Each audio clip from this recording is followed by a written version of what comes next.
In a world ruled by money and influence, there are things the public is never meant to see. Behind closed doors and inside opulent mansions, deals are made, crimes committed, and secrets buried. But sometimes, something escapes from that hidden world. And the Jeffrey Epstein case was one of those rare moments when a dark web of corruption, exploitation, and betrayal was exposed. This isn't just the story of a wealthy, suspicious man. It's a story that cracks open the very system, revealing who is above the law and who pays the price.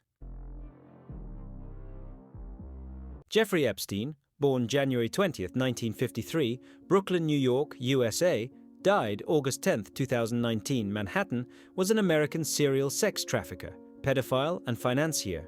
Through his successful financial career, Epstein became a multimillionaire and cultivated a social circle that included ultra-wealthy individuals, prominent politicians, and even royalty.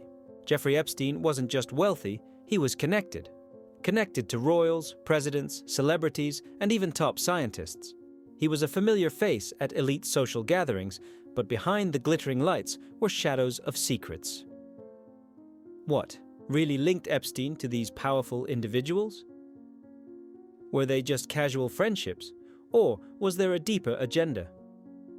Some speculate that Epstein used these connections to gather sensitive information, perhaps even for blackmail. This intricate web of influence shielded him from consequences for years. In the middle of the Caribbean lies a small island, Little St. James. But this wasn't your average private paradise. Purchased by Epstein in 1998, it was remote from oversight, but close to disturbing secrets. Multiple reports and testimonies later revealed shady activities on that island. Private jets flew in discreet guests. Guards, surveillance cameras, and locked doors guarded hidden events. It was rumored that Epstein ran a well-organized exploitation ring there. Later, the island earned a new name, the Island of Sin. But who visited, and who knew what was happening? In July 2019, the mask came off. Federal authorities arrested Epstein as he landed his private jet in New Jersey. The charges were grave: sex trafficking and running an interstate exploitation ring. But beyond the charges was a deeper implication. His arrest could unravel a much larger web. Suddenly, powerful people were on edge, not just because of the trial, but for what Epstein might reveal. Would he name names? And was there someone who wanted him silenced? On August 10, 2019, Jeffrey Epstein was found dead in his Manhattan jail cell. Official cause: suicide by hanging. But that night was anything but ordinary. The surveillance cameras malfunctioned. Guards failed to do their rounds.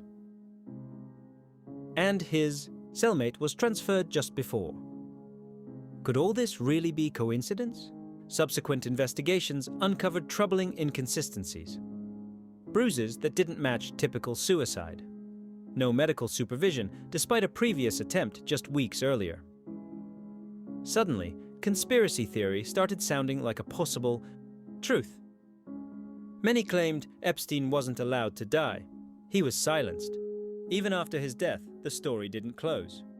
Investigations continued, and the network Epstein ran began to unravel slowly. Many survivors bravely broke their silence, sharing chilling testimonies of the horrors they endured. Some of the complicit were exposed, others still hide in the shadows. But Epstein's legacy isn't just about crimes, it's about the unanswered questions. Who helped him? Who protected him? Why was he shielded for decades? This story didn't end, because it's not just about a predator, but about a system that allowed him to thrive. Jeffrey Epstein is dead. But the questions he left behind are larger than his life. Do we live in a world where the powerful are held accountable? Or can money and influence bury the truth? We may never know the whole story. But what we do know is, silence is no longer an option. Finally, we come to the end of our story for today. Don't forget to subscribe for more true crime investigations and hidden truths.